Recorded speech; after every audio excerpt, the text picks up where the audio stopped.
ఇవాల్టి మన special recipe వచ్చేసి వెస్ట్ గోదావరి స్పెషల్ రెసిపీ అయిన ఇల్లంపై చేపలు పచ్చింతకాయ కర్రీ.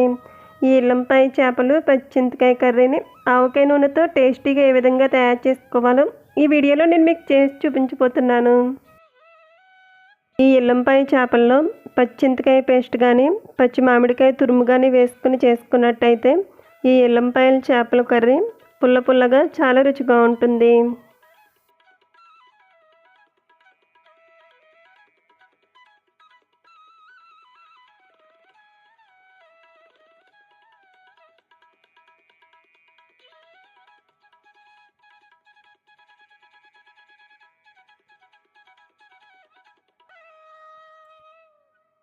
ఈ ప్రాసెస్లో చేసుకున్నట్టయితే వెస్ట్ గోదావరి స్పెషల్ రెసిపీ అయిన ఇల్లంపాయలు పచ్చింతకాయ కర్రీ రెడీ అవుతుంది. ఈ కర్రీ రైస్లోకి చాలా బాగుంటుంది.